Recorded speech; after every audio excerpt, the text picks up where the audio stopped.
जो सैक्रिफाइस, जो कुर्बानियाँ हमारे वीरों ने, मुंबईकरों ने, भारतवासियों ने जो सैक्रिफाइसेस दी हैं, उसका एक चिन्ह है, उसका एक सिंबल है 26/11 and we shall never forget, that is a commitment. आज जो हमने फंक्शन यहाँ किया और मैंने जो ग्लोबल पीस इनिशिएटिव की एम्बेसडरशिप आज एक्सेप्ट की है, वो इसी गोल को, इसी एम को मन में रखते हुए की है कि जो गेटवे ऑफ इंडिया है, जिसे हम एक ज़माने में ईस्ट और वेस्ट का एक सेतु, एक ब्रिज मानते थे, it joined the east to the waste.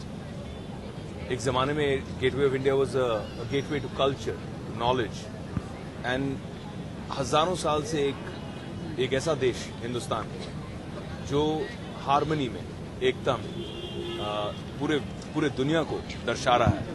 How we live united together, एकता का मतलब जो है वो हिंदुस्तान ने पूरी दुनिया को सिखाया है। पीस का मतलब जो है वो हिंदुस्तान ने पूरी दुनिया को सिखाया है। तो मेरी यही इच्छा है कि इसी गेटवे ऑफ इंडिया से हम इसे गेटवे ऑफ पीस माने और जो पीस का मैसेज है वो यहाँ से जाए। अक्सर दुनिया में लोग समझते हैं कि पीस, अमन, चैन, शांति की जब बातें करते हैं लोग, तो वो लोग डरपोक हैं, डरते हैं, इसीलिए चैन और शांति की बात करते हैं। लेकिन मैं उन्हें याद दिलाना चाहूँगा कि ऐसा आदमी है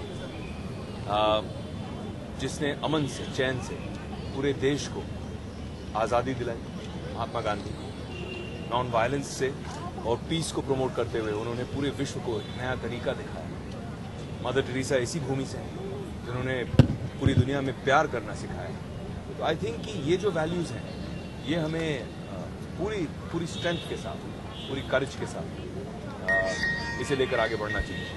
that is the spirit of Mumbai.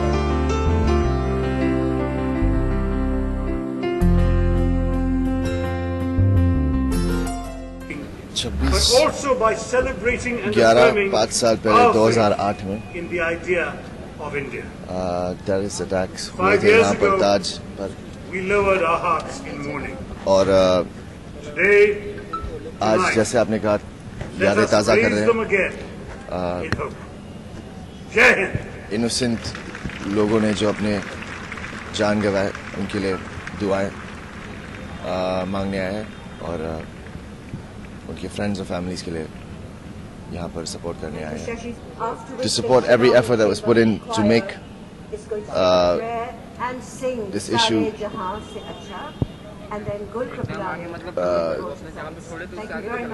solved. So thank you to our police force and prayers to the families and friends and everyone.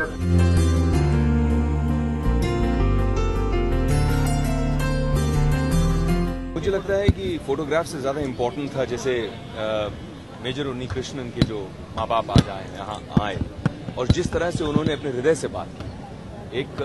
एक सच्चा भारत का सपूत, एक आर्मी ऑफिसर, एक मैन इन यूनिफॉर्म जिसने अपनी अल्टीमेट कुर्बानी, जिसे कहते हैं, जान की कुर्बानी दी है। और आज उनके माँ बाप यहाँ पर आकर स्टेज पर खड़े होकर उन्होंने मुस्कुराया और कहा कि हम संदीप को पूरे गर्व से ऐसे मौक़ों पर याद करते हैं। और ये जो फंक्शंस होते हैं, ये सारे फंक्शंस लोगों को याद दिलाने के लिए, अपने दिल में, अपने हृदय में जो इज्जत है, उस इज्जत को प्रदर्शित करने के लिए ये फंक्शन रखे गए। और जब उन्होंने मंच पर आकर ये कहा कि ठीक है, 5 साल हो गए हैं संदीप को गुजर के, लेकिन हम उसे मौन नहीं करेंगे, हम उसे सेलिब्रेट करेंगे। ये बहुत ही इंस्पिरेशनल बात नहीं। लेकिन आप आम जिंदगी में और खासकर हमारी बॉलीवुड की फिल्मों में एक ट्रेंड रहा है कि हमेशा पुलिस लास्ट आती है, जब सारा समस्या, सारी प्रॉब्लम्स खत्म हो जाती है, उसके बाद पुलिस आती है। ऐसा दिखाया और दर्शाया हमने। लेकिन 5 साल में जिस तरह से महाराष्ट्र पुलिस ने, जिस तरह से मुंबई के हर सिपाही ने हमें सिक्योरिटी दी है, हमें सिक्योर फील करवाया, हमें सुरक्षित फील करवाया, आपको, हमको, हमारी बहनों को सुरक्षित फील करवाया है, वो काबिल तारीफ है। हाँ, मुझे ऐसा लगता है कि ये जो एक सुरक्षा का माहौल है, ये सिर्फ पुलिस की जिम्मेदारी नहीं, हम सब की जिम्मेदारी है।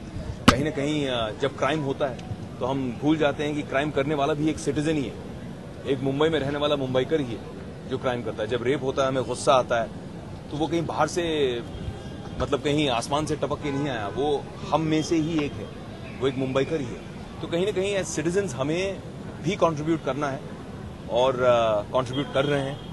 और कंट्रीब्यूशन तभी होगा जब हम जागृति फैला पाएंगे। जिंदगी की रफ्तार इतनी तेज होती है कि हम कुछ चीज़ों के मायने भूल जाते हैं। ऐसे दिनों पर उन मायनों को फिर से याद रखना बहुत ज़रूरी है।